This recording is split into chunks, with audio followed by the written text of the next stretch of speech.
Welcome to Season 2 of Why Your Business is Invisible Online. This season, we focus on the dramatic change artificial intelligence is having on your online visibility. Joining me are my two co-hosts, and here they are. Hi, this is Jim Filatico. I'm currently obsessed with planning my next beach adventure for my whole family. Hi, I'm Kelly Biggs. We're talking about AI this season. I'm wondering, can I get an AI agent to clean my house? And I'm your host, John Manatis, still glued to my guitar, but with my new band planning our next tour. Okay, we're back. We're back for another episode on how AI is impacting your lives, and really excited about this one. This one is going to dive a little deeper into the pragmatic side of AI and what are we really doing with it. You're not really alone if AI still feels like a trend right now that you'll get to later. But the truth is, it's already being used by businesses just like yours to save time, to improve the client experience, and to close the gaps that your competitors are already jumping through. So some people have jumped in 2 feet first and are getting ahead on this front, and others are a little bit more trepidation. They're taking their time. They're doing some of the easier, lighter things on the AI front. So today, we're not really talking about AI someday. This whole season, I would say, is all about AI. AI right yesterday. Yesterday and right now. So today and tomorrow. I think we've done a good job of talking about the impact on getting found. Now it's about like actual practical, use cases. What are people really doing out there, and having a chat around that for you and letting you know where some of the opportunities truly lie. So that's what today's all about. So everybody's talking about AI. No one's really showing you what to do with it. When did you first see AI shift from this future thing into something you could actually use, on a day-to-day basis with your just general lives even? For me, like everybody kept talking about Chat GPT dropped. You should really try it and see what happened. And that was in November of 23, right? Mm-hmm. Yep. And so I would say I started dating it a little bit. But for me, it wasn't until we went to our annual national conference for WSI. And in the team there, and this is one of the things that I love about being a franchisor of WSI, is they're really always leading edge. They were selling websites right when the internet was launched. They were talking about social media right when it became a thing. And to that end, they really started talking about AI. And at that point, it was really about AI in marketing. And so what marketing agencies were doing for AI. And when they kind of showed some of the things, the use cases to me, like here's what we're using it for, here's what others are using it for. And I think at that point, it's almost like if I don't figure this out, I could lose my entire book of business. And so I'd better figure it out. And so it's a little scary, but then also like I viewed it as kind of a big opportunity, but in a sense, and I think we came back and told you, John, like you got to figure, like this is the next big thing. Mm-hmm. But that's, for me, that was the day. Yeah, I would agree. I think we both, because we were both at the convention, we went to the different breakouts that included all AI, and we had some really cool speakers.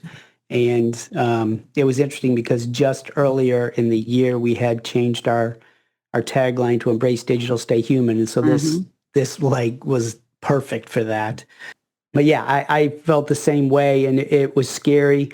It was scary for me for sure, because it's like, a whole new thing to learn, and what's it going to do to us, and all those kind of things. And when something new comes out, of course you're going to freak out a little bit, and people are going to say it's going to be okay, but how do they know? Right? So it was kind of scary, but at the same time, it was something that we knew that could be helpful, and that we knew we could kind of, if we jumped in feet first and leaned into it, it would be a positive. And we've gone through all the training, and we've done all those things, and now we have certifications in AI. So it's definitely helped our agencies and helped our businesses, and now we feel a lot more comfortable, and we feel like we're able to really help our clients out because of what WSI did, jumping in feet first. So it's been cool.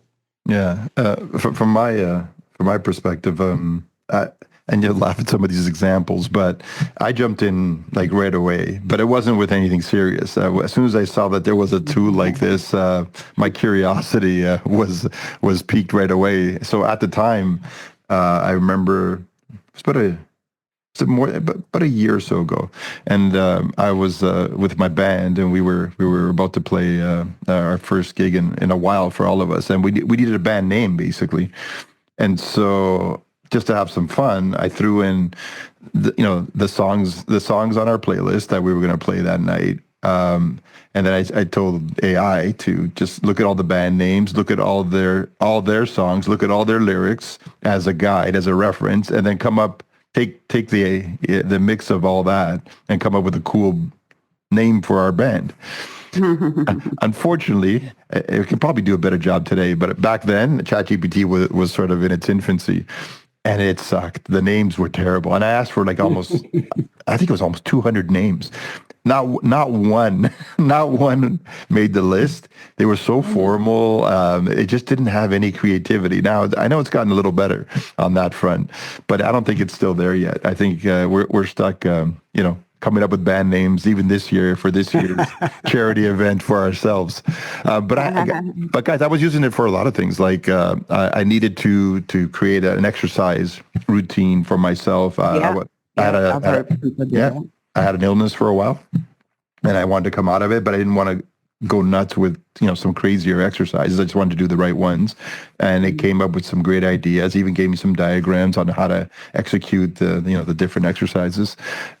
And I was also doing hikes with a friend of mine.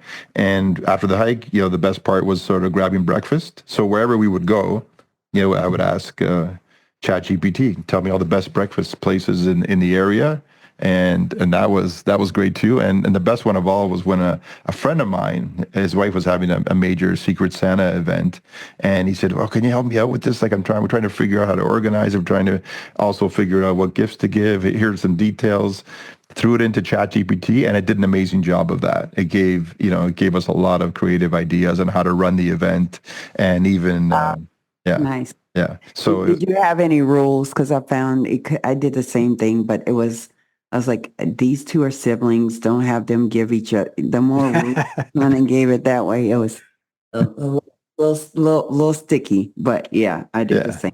Yeah. So I loved it right from the get go.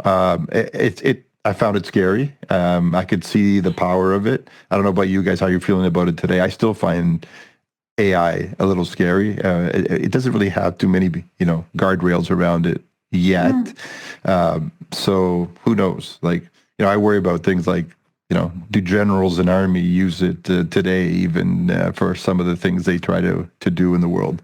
But that's not what this program is about. So we'll stay away from that. Talk about a wormhole. Yeah, exactly. Yeah, we'll escape that rabbit hole. One of the other things I wanted to ask you, a lot of people who have embraced AI, I think it really is about, at least from the outset, how to fix the things that slow you down in life, like things that can be done faster, and the little mini productivity wins you can have. So for me, like for example, I use it today to brainstorm, and I think a lot of people do. It really it becomes a partner in your brainstorming exercises. I don't know if you guys have any like creative ideas where you've used AI to help you with, small little productivity wins, like organizing your email. Maybe I know some people use it for that too. Are there some like time saving tips and wins you've had with use cases for yourselves or for your clients even? What I've used it for, I've used it to try to help with content, but Mhm. I'm real careful that I want to make sure, and we keep talking about it, that it has to be personalized and has to be legitimate. So I'm real careful with that. But one of the things I use it for that really helps is I've developed a GPT, a couple of them. One helps me with social media posts, and it's more about scheduling and coming up with ideas. And I've learned, from when we first started that the more specific, obviously, the more information you put into it, the better you're going to get back out of it. But as far as developing a month-long social media calendar and concepts or ideas around particular industries or seasons or whatever really helps. And then from there, you can, kind of go into it and add your personalized information. I use it if you think about some of the things that you don't realize are AI, it's just Grammarly. Yeah, It's yeah, spell check and things like that people, they're like, wait a second, but it is. it is. It absolutely It's definitely AI. And so that helps writing emails and helps you get the content that you want and make sure that you are putting the right kind of spin on it or the right kind of information into it. So that helps there. That definitely helps with clients, and it helps with our own businesses Yeah. to do that. That's a couple that I've done. Yeah, that's some good ones. Yeah. Yeah, for me, I would say, and I'm sure other business owners will probably appreciate this. So when I meet business owners all the time, Mhm. and one of the things that that they struggle with, especially as, most of them, number one is lead generation or how do I grow? But I'm also, I didn't start my own business to do sales. A lot of them, right, think that. And so some of the use cases, and Jim, I just wanted for context, you talked about GPTs. So let's pull that back just a little bit. What a GPT is Mhm. when we talk about AI, if what you're doing every time you're going into whatever, let's just say default is Chat GPT, right? Um, and and I like this one for this particular reason, but if every time you're saying, I need to write a blog about this, or I need to do whatever it is, the need that you need to do, if you're doing it repeatedly, you can actually program it. It's really simple using conversational language, saying, I need to do this and I want you to write it this way. It needs to be this number of words. It needs to be, you're basically training it Mhm. to spit something out, your whatever the LLM model is that you want spit out. But it's used for something that you're doing repetitively. Mhm. And that's just a really good use case for that. So I just wanted to go back and say that that's what that is. So, but other people have also created some for you, depending on what it is that you're trying to do. And so getting back to the sales situation, um, a lot of times clients that you're talking to are very open to you saying, I'm going to record the meeting if that's okay with you. Yep. Mhm. Inside of Zoom, you can record it and you can turn on the option to do transcripts if you want to within there, or you can do another one. My favorite is Phantom. I like it. I turn it on. The reason I like it is that it spits me back notes that are pretty concise over to the clients almost immediately, and a lot of them have it too. But what I use it for is several things. So I've created a GPT for myself to summarize any meeting, like who was in attendance, give me a synopsis of what happened in this meeting, what was it about, tell me who had action items and who's responsible, and the due date. Copy paste, send that to a client, and we're all good. Mhm. And so that's been a great use case. The second use case, same conversation. I will use that to just understand. I might use it to understand my client's voice. Like this is how they talk. So that if I'm writing a blog for them, I might just say to the chat, like when I'm talking to Jim, characterize Jim's personality. How does Jim answer questions?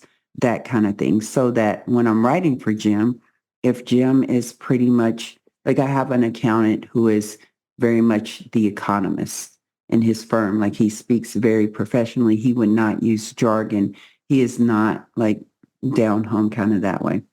And it will tell me things that I might not have thought through. And the third one, back to the sales, is I will coach myself.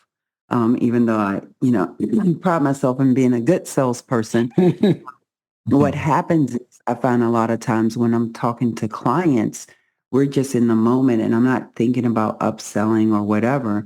So I'll take a conversation that maybe that we had, or even if it's a new prospect, I'll take that conversation, run it through. And so there's a Sandler GPT. If you like Sandler, there are different other ones you can run it through, and it will say, oh, if this is the way you missed this opportunity, you could have gone here, you could have done that. I do that same thing for gap selling. What opportunities did I have to sell that maybe I missed out on?